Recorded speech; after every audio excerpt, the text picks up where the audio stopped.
Assalamualaikum warahmatullahi wabarakatuh. Yang dihormati para pensyarah dan sidang hadirin sekalian, InsyaAllah dalam video ini saya akan menerangkan berkenaan dengan kajian yang saya jalankan, iaitu peranan pemerintah dalam membasmi golongan anti-vaksin melalui takzir. Sebelum bergerak dengan lebih lanjut, saya ingin menerangkan berkenaan dengan abstrak kajian ini. Oleh kerana masa yang singkat, saya hanya akan menyebut berkenaan dengan objektif serta metodologi kajian ini. Objektif kajian ini yang telah ditetapkan ialah bagi mengkaji tindakan melalui undang-undang yang wajar dikuatkuasakan terhadap golongan anti-vaksin. Selain itu, kajian ini juga adalah bagi mengkaji hukuman berdasarkan takzir yang dapat membantu dalam membasmi golongan anti-vaksin. Bagi memenuhi objektif kajian yang telah ditetapkan, kajian ini dijalankan dengan menggunakan pendekatan kualitatif, iaitu dengan melakukan analisis kandungan daripada sumber ilmiah seperti jurnal, akhbar, laman sesawang dan tesis. Selain itu, kajian ini turut menggunakan kaedah pemerhatian di media sosial dan temu bual secara maya. Bagi permasalahan kajian ini ialah: yang pertama, penolakan vaksin berlaku walau telah terbukti ianya berkesan dalam mencegah penyakit, cegahan vaksin dan ianya diberi secara percuma oleh kerajaan. Yang kedua, walaupun mufti-mufti di Malaysia khususnya menyatakan bahawa pengambilan vaksin adalah dituntut oleh Islam, bahkan mufti wilayah persekutuan menyatakan bahawa wajib bagi ibu bapa mengambil suntikan vaksin kepada anak-anak mereka. Namun demikian, masih terdapat sebahagian umat Islam di Malaysia yang bertindak menolak suntikan vaksin tersebut. Hasil kajian bagi objektif yang pertama iaitu undang-undang yang wajar dikuatkuasakan kepada golongan anti-vaksin. Antara sebab berlakunya penolakan vaksin adalah disebabkan maklumat palsu berkenaan dengan vaksin.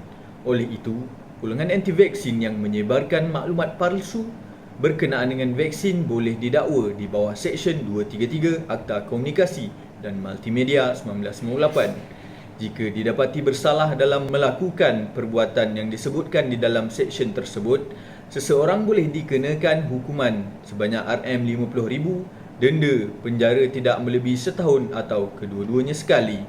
Selain itu, jika sengaja menyebarkan maklumat palsu dan sedar ianya palsu, ia adalah di bawah Seksyen 241 Akta yang sama. Jika disabitkan, kesalahan boleh didenda tidak melebihi RM20,000 atau dipenjarakan selama tempoh tidak melebihi 6 bulan atau kedua-duanya sekali. Selain itu, golongan anti-vaksin ini juga bertindak melakukan fitnah yang tidak berasas seperti mendakwa bahawa Ketua Pengarah Kesihatan Tan Sri Datuk Seri Dr. Nur Hisham Abdullah merupakan orang yang terlibat dengan gerakan Freemason. Hal ini dapat disabitkan di bawah Seksyen 499 Kanun Keseksaan.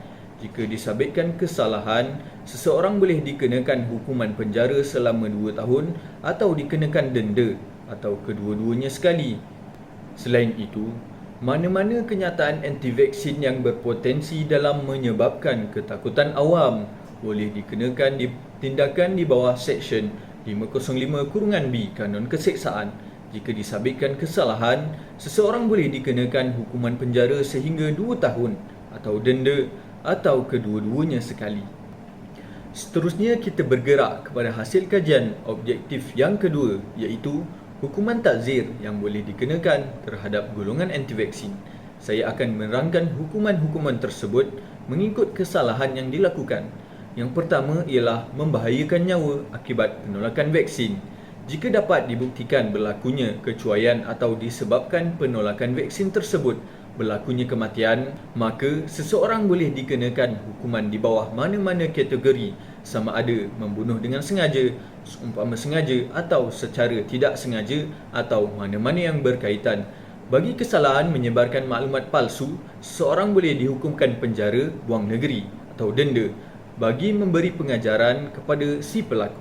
Sebagai kesimpulannya, berdasarkan hasil kajian yang telah dijelaskan, dapat dirumuskan bahawa terdapat undang-undang yang boleh dikuatkuasakan kepada golongan anti-vaksin.